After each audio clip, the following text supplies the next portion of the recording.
Welcome to Module 2. Topic: Alcohol and the hospitality industry. Information to be covered in this module. Number 1, why do you work in the hospitality industry? Number 2, what do you expect from working in the hospitality industry? Number 3, by controlling the problems associated with alcohol, you will make more money. Number 4, why do people drink? Number 5, what problems do you see happening from alcohol consumption? I want to ask you a question. Why exactly are you in the hospitality industry? By working in the hospitality industry, I am referring to all restaurant or bar jobs where alcoholic beverages are sold to people for consumption on premises, or any job where alcoholic beverages are sold to people for consumption off premises. Before we went online, we developed many classes in Classroom, and here's the answers we got at every class. Because I'm going to college right now and it works around my schedule. I like waiting on tables because I love working with people. Personally, I do it for the tips. Because I work part-time and I make full-time wages. Why do you wait on tables? Money, of course. Interesting people. I just like meeting people. I like using people skills that I got. We love the people we work with. And we're the life of the party. I like working with people, I like making good money, flexible hours, all the above. Because I love the atmosphere and I love food. For the money. Money, hours, the music. Simple. Well, it's not sitting behind a computer desk and being bored all day. I work in there because I make good money. It's an easy enough job to do while you're in school. Because it's a fun job and I love working with people. The average liquor split in an establishment is 22 to 25%. That's food sales versus alcohol sales. That means 22 to 25% of the tip in your pocket will come from alcohol sales, because people like their alcohol. Have you noticed how they freak out about dropping $8, $9, $10 for a nice big beautiful cheeseburger and fries? They got no problem dropping $9, $10, $12 for a cocktail, because enough of those and they're going to become a better dancer. Hey guys, how you doing over here? Excellent. What is the most expensive thing to keep the doors open of any restaurant or bar? What do you hear your managers and owners say to you most about? I'm going to guess it's going to be get off my clock, the payroll. Well, the most expensive thing to keep the doors open of any restaurant or bar is the same thing that will cost you most as a server. It is called an empty chair. The number one reason people do not return to establishments is poor service. Let me ask you a quick question. What is the end result of good service? Two things happen.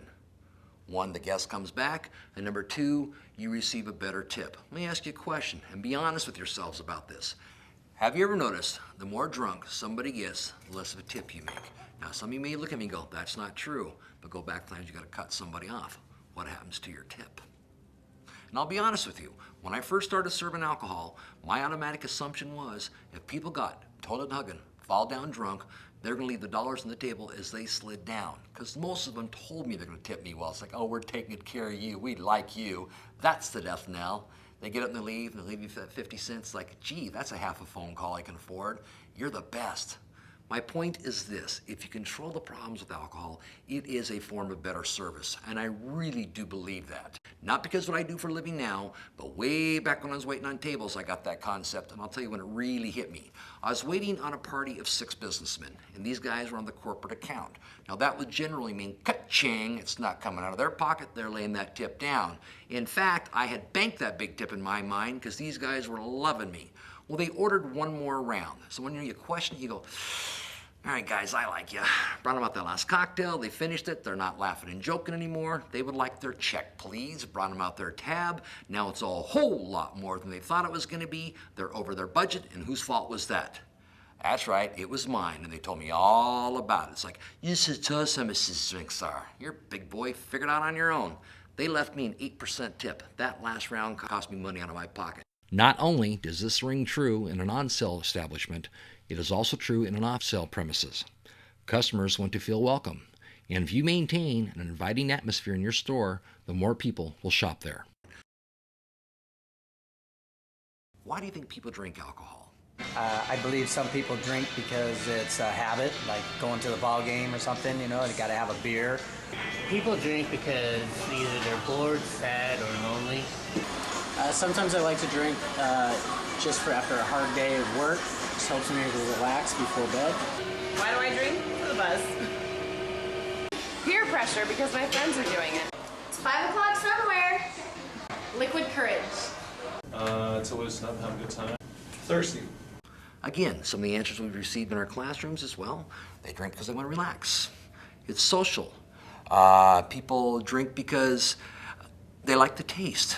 The health issues. 2 glasses of red wine are good for your heart. Some people drink because they want to escape, because they're sad, they're bored, they're lonely, they're addicted. The reason we ask that question in our class is because we believe for the most part, when your guests come to the doors and drink, they drink for the same reasons that we drink. There's good parts of alcohol, but just like anything else, you got the flip side.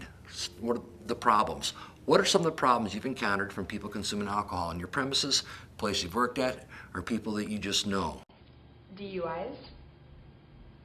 People just make really bad decisions. They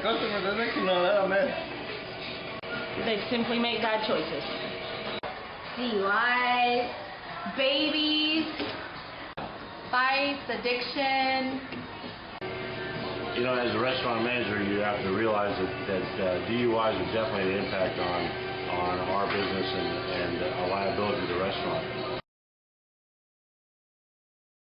Injury, death, violence, people getting sick, their health, financial issues, domestic issues, boating accidents, drowning deaths, things like fights, accidents, DUI. According to the U.S. Justice Department, about 3 million violent crimes occur each year in which victims perceived the offender as have been drinking. 2/3 of victims who suffered violence by an intimate partner reported that alcohol was a factor. 64% of all reported child abuse and neglect cases in New York City were associated with parental alcohol abuse. Alcohol is present in plus 50% of all incidences of domestic abuse. 47% of homicide victims, 39% of those killed by unintentional injury, and 29% of suicides tested positive for alcohol. An estimated $148 to $163 billion are spent every year because of alcohol abuse. More than half of boating deaths are alcohol-related. 50% of all drowning deaths are alcohol-related. When you look at the fact that 1 in 10 drinkers in America is an alcoholic, it can raise major issues such as health issues. Heavy alcohol use can cause massive health issues and has been attributed to medical conditions such as cancer, the digestive system, which includes the stomach, intestines, pancreas, and other digestive organs. Many heavy drinkers will have liver problems, sexual dysfunction, and emotional problems. The central nervous system is the brain and the spinal cord. Chronic alcohol use damages both of these, and in time, the body will just give out. A side note for you is this. In the hospitality industry, alcohol is prevalent. The chances of you interacting with a guest who is addicted to alcohol is very probable. It's not your job to diagnose someone who is an alcoholic, but you need to be aware of the problems that can arise for you and your establishment because of the actions of the problem drinker. If you have a regular and they have your trust, don't be afraid to guide them towards help. This concludes Module 2. Let's do a little recap. In this module, you learned about alcohol and the hospitality industry, the problems arising from alcohol consumption, and the effects of such. You should now be familiar with alcohol in the hospitality industry, problems associated with alcohol consumption, and the impact of alcohol on society. You may now take the Module 2 quiz.